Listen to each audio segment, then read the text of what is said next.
Hello जी।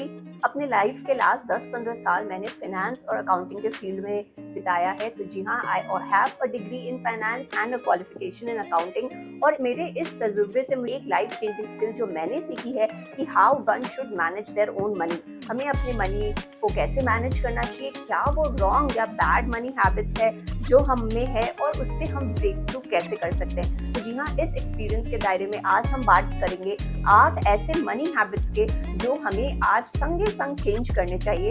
वो money habits जो हमें आज के दिन पुअर रख रहे हैं और उनको कैसे हम उनसे निकल कर आ सकते हैं ताकि हमारी फाइनेंशियल ग्रोथ अच्छे से हो सके। तो सबसे पहले जो हमारा फर्स्ट मनी हैबिट है जो कि बैड है, वो है नॉट प्रायोरिटाइजिंग योरसेल्फ। हम अपने पेमेंट के स्केल में अपने को सबसे नीचे रखते हैं। जैसे ही हमारी पे चेक आती है, हम पहले अपने रेंट भरते हैं, बच्चों की स्कूल फीस भरते हैं, हमारे कोई बिल्स हैं वो भरते हैं। इस तरह के सबसे पहले हम उनको प्रायोरिटाइज करते हैं, उसके बाद जो बचता है हम खुद के लिए रखते हैं। लेकिन अगर हम इसको उल्टा कर दे तो, यानी इसको कहते हैं rich people's habit. Rich people's habit में पहले हम खुद को पे करेंगे, बाद में दुनिया आएगी। तो सब खुद के लिए आप एटलीस्ट 10% अपने जो पे चेक का है उसे सेव करें, उसे अलग से रखें। बाद में आप अपने बिल्स वगैरह पेमेंट करें, बाद में आप अपने खर्चे करें। अगर आप इस तरह से अपने 10% अपने लिए सेव करेंगे तो आप खुद को प्रायोरिटाइज करेंगे। और कई बार देखा गया है, हमें लगता है कि हमारे पास तो कुछ बचता ही नहीं है टू सेव, क्योंकि हम फालतू के खर्चे और करते रहते हैं जब तक हमारे हाथ में पैसा रहता है। इसलिए इट इज वेरी इंपॉर्टेंट कि पैसा आते ही आप 10% एटलीस्ट अपने लिए सेट असाइड करें। फिर आप जो आपके रोजमर्रा के मंथली एक्सपेंसेस है वो करें। फिर कुछ बचता है, आपकी इच्छा है, आप मूवीज जा रहे हैं, आप शॉपिंग कर रहे हैं, आप वेकेशन ले रहे हैं, आप वो सब करें। कई बार हम ये फालतू के खर्चे भी ज्यादा कर देते हैं तो हमारे लिए अंत में कुछ बचता नहीं है। अगर हम शॉपिंग, हॉलीडेज, डाइनिंग ये सब ज्यादा करेंगे तो हम दूसरों को ज्यादा रिच बना रहे हैं by buying their products and services rather than spending on ourselves. So it is very important to prioritize yourself first and save at least 10% for yourself. दूसरी मनी हैबिट जो हमारे लिए खराब है वो है टेकिंग टू मच डेट। तो जी हाँ, आज की दुनिया है डेट पे चलती है, लोन्स पे चलती है।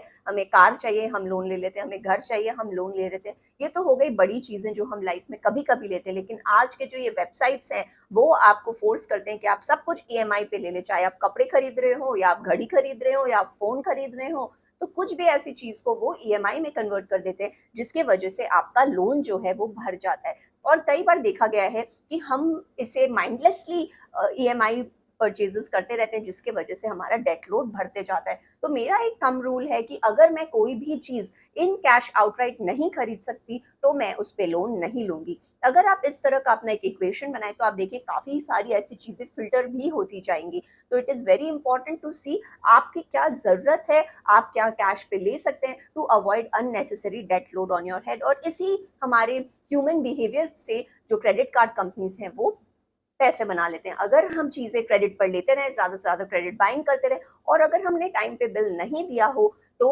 वो उसके अच्छे खासे इंटरेस्ट और लेट पेमेंट चार्जेस ले सकते हैं। तो इसलिए अगर आपने क्रेडिट कार्ड लिया है, आप उसका यूज कर रहे हैं, तो उसको जुडिशियसली टाइम टू टाइम उसकी पेमेंट करते रहें। तीसरा आपका जो एक बैड मनी हैबिट है वो है not having a financial safety net. तो जी हाँ, कई बार देखा गया है कि मेनी पीपल लिव फ्रॉम पे चेक टू पे चेक। आज इस महीने की सैलरी आई है, वो खर्च हो गई, अब अगले महीने जब आएगी तब हम कुछ खर्च करेंगे। तो ये एक बहुत ही खराब हैबिट है जो हमारे अंदर होती है मोस्ट ऑफ द पीपल में। इसलिए जैसे मैंने ऑलरेडी फर्स्ट पॉइंट में आपको कहा, 10% आप हर महीने अपने लिए सेव करें। ये करते करते आप देखें आपका एक स्टॉक पाइल बनते जाएगा। So it is very important to have a buffer of about 3 to 6 months of your living expenses. अगर आपने ऐसा एक बफर बना लिया तो आपको मेंटली आपको बहुत शांति मिलेगी and with that mental peace आप अपने टाइम को, अपने दिमाग को अच्छे जगह यूटिलाइज कर पाओगे जहां से आप फिर और कमाई कर सको, ना कि ये फालतू की स्ट्रेस में कि मेरा पैसा नहीं आया, मैं कैसे करूं, नेक्स्ट डे का कैसे करूं। तो इट इज वेरी इंपॉर्टेंट आप अपना 10% सेव करते रहिए और जैसे वो 3 से 6 महीने का आप हमेशा रखिए, उसके अलावा कुछ बचता है तो आप धीरे धीरे उसको इन्वेस्ट करें।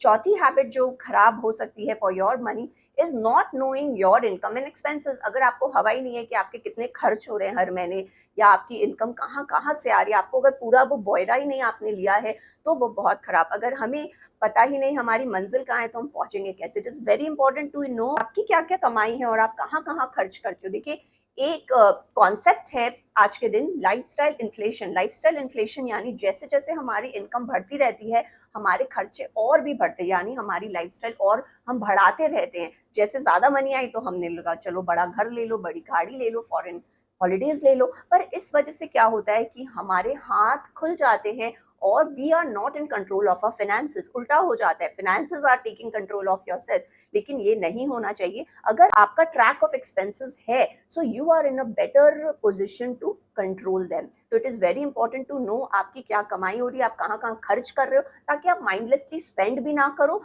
और आपको एक पता रहे कि इतने पैसे आ रहे हैं, मुझे कहाँ कहाँ डालने हैं, कहाँ कहाँ खर्च होने हैं। ये देखा गया है कि जो लोग फाइनेंशियली अडेप्ट होते हैं, अपने कंट्रोल ऑफ फाइनेंसेस में होते हैं, they are more in better place. आप ज्यादा अच्छे पोजिशन में रहोगे टू कंट्रोल योर फाइनेंसेस, और आपको पता है कि आपको फाइनेंशियली कहाँ पहुंचना है, कंपेयर टू दी पीपल जो हर बार हर टाइम मनी के बारे में सोचते रहते हैं, मुझे इतने पैसे चाहिए, मुझे 10 करोड़ चाहिए, मुझे 5 करोड़ चाहिए, लेकिन उनको पता ही नहीं है किस राह जाना है। तो इस वजह से इट इज इम्पोर्टेंट कि आप अपने एक्सपेंसेस को ट्रैक करें, हर मंथ उसको मॉनिटर करें और फिर उस हिसाब से अपनी प्लानिंग करें।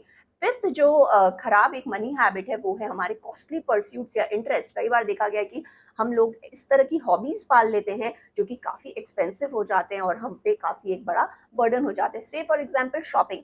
आज की दुनिया में जो भी ये मार्केटिंग मीडिया कंपनीज है, इन्होंने शॉपिंग को एक रिटेल थेरेपी बना बनाकर इसको इतना बेचा है कि लोगों को अब ये लगने लगा है कि अगर मैं डिप्रेस हूं तो थोड़ी रिटेल थेरेपी कर लूं। But this is a wrong approach.